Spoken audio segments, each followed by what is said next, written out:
హైదరాబాద్ కా బల్దియా ఖాయా పియా చల్ దియా ఇది గ్రేటర్ హైదరాబాద్ మున్సిపల్ కార్పొరేషన్ తీరు. జీహెచ్ఎంసీ గురించి బాగా తెలిసిన వారికి ఆ కార్పొరేషన్లో సొమ్ములు ఎలా సంపాదించాలో తెలిసిన సీక్రెట్. ఇక ఇదే బల్దియాలో అధికారం అప్పగిస్తే కుర్చీల్లో కూర్చున్న వాళ్ళకి కాసుల పండగే. ఎలా బొక్కేయచ్చో బాగా నేర్చుకున్నారు.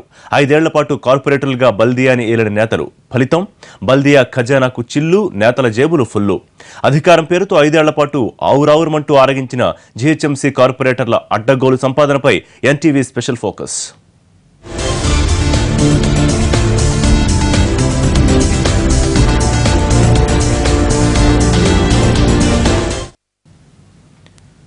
తిన్నారు, అరగనంత తిన్నారు. పాలించమని పీఠమెక్కిస్తే ప్రజల సొమ్మును లొట్టలేసుకుని మరీ పంచుకున్నారు. జనం సొమ్ముతో జల్సా చేశారు. 5 ఏళ్ల పాటు వార్డుల అభివృద్ధి కోసం ఇచ్చిన నిధుల్ని సొంత పనులకు వాడుకుని సమస్యల్ని గాలికొదిలేశారు. గ్రేటర్ హైదరాబాద్ మున్సిపల్ కార్పొరేషన్లో 5 ఏళ్ల పాటు అధికార పల్లకీలో ఊరేగుతూ బల్దియా సొమ్ముతో పండగ చేసుకున్నారు ఘనత వహించిన గ్రేటర్ కార్పొరేటర్లు.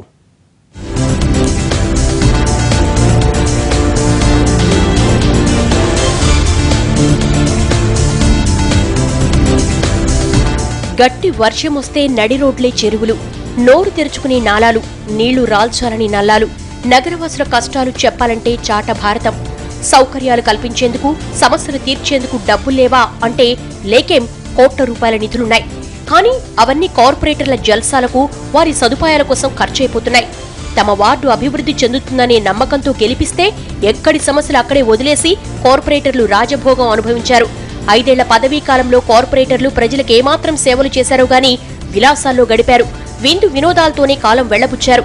జీతాలు చాలడం లేదని, నామమాత్రపు జీతాలతో పూట గడవడమే చాలా కష్టమైపోయిందన్నట్లుగా స్టాండింగ్ కమిటీ సమావేశాల్లో బరువైన డైలాగులు వదిలిన అప్పటి కార్పొరేటర్లు చేసిందేమిటి?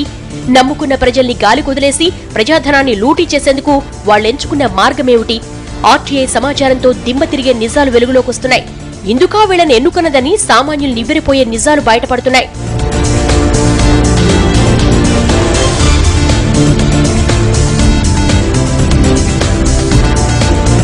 నగర అభివృద్ధికి ఎలా పాటుపడాలో అంతా కలిసి ఏనాడైనా ఆలోచించారో లేదో కానీ ప్రజల సొమ్మును తేరగా ఖర్చు చేసే విషయంలో మాత్రం తాజా మాజీ కార్పొరేటర్లంతా పోటీలు పడ్డారు.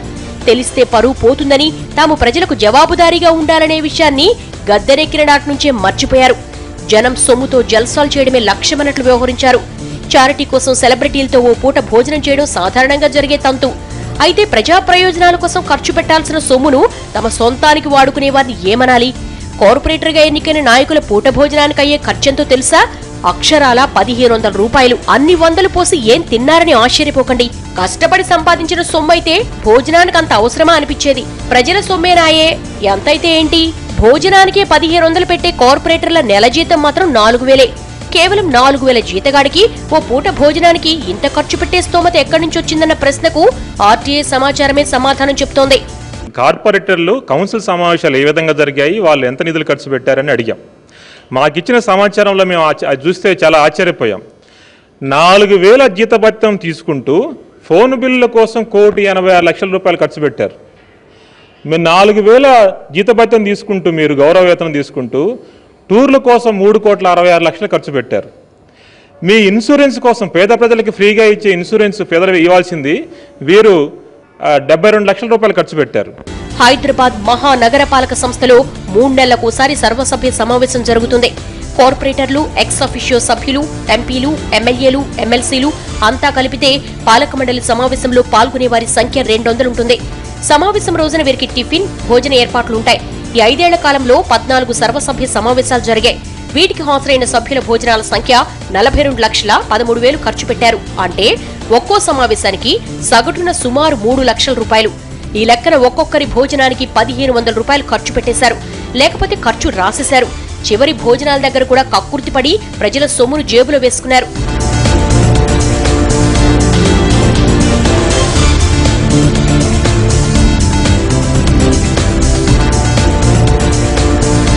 సాధారణంగా ఓ మాదిరి స్టార్ హోటల్లో కూడా ఒక భోజనానికి ఇంత కాదన్నది ప్రజా సంఘాల వాదన. గత ఏడాది కార్పొరేషన్ పాలకవర్గం ఉండగానే గ్రేటర్ పరిధిలో 5 రూపాయల భోజన పథకాన్ని ప్రారంభించారు. ప్రారంభోత్సవం నాడు ఫోటోలకు ఫోజులిచ్చేసి ఆ పథకాన్ని అలా ప్రజాసేవకు వదిలేశారు కార్పొరేటర్లు. తమకు కావలసిన వారికి కేటరింగ్ ఇప్పించేసుకుని వారి ద్వారా ఒక్కో భోజనానికి 1500 వసూలు చేసేలా ముందే స్కెచ్ చేశారన్న విషయం రైట్ టు ఇన్ఫర్మేషన్ యాక్ట్ లో వెలుగు చూసింది. మేము లోక్సత్తా నుంచి మేము డిమాండ్ చేస్తుంది ఏంటంటే, అయ్యా 5 రూపాయలు పెట్టి పేద ప్రజలకి మీరు సబ్సిడీలో మీల్స్ పెట్టిస్తున్నారు.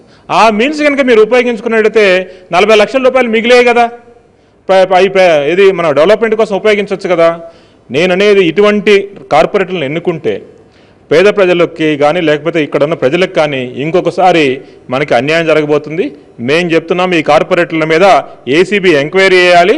ఆ ఎంక్వైరీలో బయటపెడితే వాళ్ళ ఆస్తులను జప్తు చేయాలని మేము కోరుతున్నాం.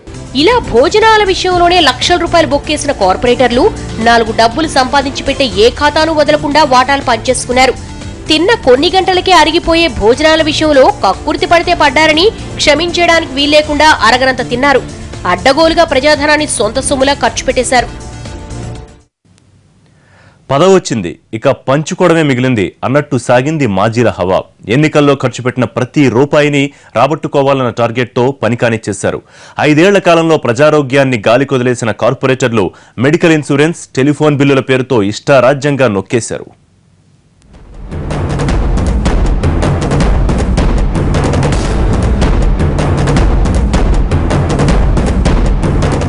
ఐదేళ్లలో బల్దియా మాజీ కార్పొరేటర్లు ప్రజల కోసం ఏమన్నా చేసినా అది కంటి తుడిపేనని చెప్పాలి. అనుక్షణం అధికారిక హోదాను అనుభవించడంపైనే ఎక్కువ మంది కార్పొరేటర్లు దృష్టి పెట్టారు. ప్రజలకు సేవ చేసేందుకే రాజకీయాల్లోకి వచ్చామని, గెలిపిస్తే చర్మంతో చెప్పులు కుట్టించి రుణం తీర్చుకుంటామన్నట్లు ఒంగొంగి దండాలు పెట్టిన వారు గెలవగానే తమ సంక్షేమాన్ని చూసుకున్నారు. గ్రేటర్లోని బడా ప్రజాప్రతినిధులతో పోటీ పడుతూ బల్దియా సొమ్మును ఇష్టానుసారం దుబారా చేశారు. తమ సదుపాయాల కోసం, విలాసాలు, విహారయాత్రల కోసం బల్దియా నిధుల్ని దర్జాగా వాడేసుకున్నారు. హెచ్ఎంసీని ఒక ఓవరాలింగ్ చేయాల్సిన అవసరం ఉంది. ఈ యొక్క ప్రక్షాళన చేయాలా. ఇక వెహికల్స్ కూడా చూస్తే ఉదాహరణకు కార్లు అటువంటి ఒక 100 అవసరం ఉంటే 400 కార్లు ఇప్పుడు వాళ్ళు వాడుతూ ఉన్నారు. ఒక 300 కార్లు అవసరం ఉన్నా లేకున్నా రెంట్ల మీద తీసుకొని పనిచేస్తున్నట్టుగా చూపిస్తున్నారు. ఈ మాదిరిగా ఒక్కొక్క నెలకు 1 కోటి రూపాయల దాకా రెంట్లే ఇస్తా ఉన్నారన్నమాట. ఇది ప్రైవేట్ కార్లు తీసుకున్నట్టు. 5 ఏళ్లకోసారి జరిగే బల్దియా ఎన్నికల్లో గెలిచే కార్పొరేటర్లు పార్టీ ఏదైనా స్వప్రయోజనాల విషయానికి వచ్చేసరికి అంతా ఒకటవుతున్నారు. టికెట్ తెచ్చుకున్నప్పటి నుంచి గెలిచే వరకు జేబుల్లోంచి డబ్బులు ఖర్చు పెట్టి జనంలో ఉంటున్న నాయకులు కార్పొరేటర్లు కాగానే కొత్త అవతారం ఎత్తేస్తున్నారు. పెట్టిన ఖర్చులు వీలైనంత తొందరగా రాబట్టుకుంటున్నారు. వచ్చే ఎన్నికల నాటికి ఎవరి జాతకాలు ఎలా ఉంటాయో, ఎవరు చూడొచ్చారు అనుకుని 4 డబ్బులు వెనకేసుకోవడమే లక్ష్యంగా పెట్టుకున్నారు. చాలా మంది కార్పొరేటర్లకు ప్రాంత అభివృద్ధి, తమను ఎన్నుకున్న ప్రజల సంక్షేమం చివరి ప్రాధాన్యంగా మారిపోయింది. ఏటా వార్డుల అభివృద్ధికి జీహెచ్ఎంసీ స్టాండింగ్ కమిటీ ₹1 కోటి నిధులు మంజూరు చేస్తుంది. ఆ నిధుల వినియోగంపై ఏమాత్రం దృష్టి పెట్టని చాలా మంది కార్పొరేటర్లు సైడ్ ఇన్కమ్ విషయంలో మాత్రం పాత రికార్డులను బద్దలు కొట్టేశారన్న ఆరోపణలు అయితే బలంగా ఉన్నాయి.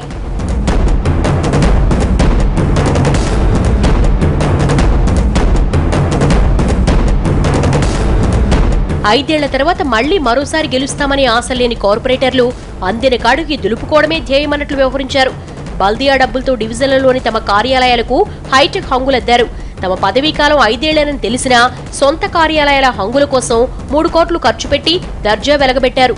మరోవైపు అప్పట్లో కొత్తగా వచ్చిన కమిషనర్ తన కార్యాలయంలో కొన్ని మార్పులు చేయించుకున్నారు. కార్పొరేటర్లే రాజీ పడినప్పుడు మేయర్ ఎందుకు వెనక్కు తగ్గుతారు? నేను సైతం అంటూ అప్పటి మేయర్ తన ఛాంబర్లోనూ పనులు చేయించారు. ఇలా ఒకరిని చూసి ఒకరు డాబులకు పోయి జనం సొమ్మును వృధా చేశారు. వాళ్ళు రకరకాల అధ్యయనాల పేరుతో టూర్లు చేశారు. దానికోసం కోట్లాది రూపాయలు ఖర్చు పెట్టారు. వివిధ రకాల ల్యాప్టాప్స్, రకరకాల సౌకర్యాలు పొందారు. కానీ ఇవన్నీ జరిగినా కానీ అల్టిమేట్గా అక్కడ వార్డులలో డెవలప్మెంట్ ఏం జరిగింది? డెవలప్మెంట్ జరగలేదు.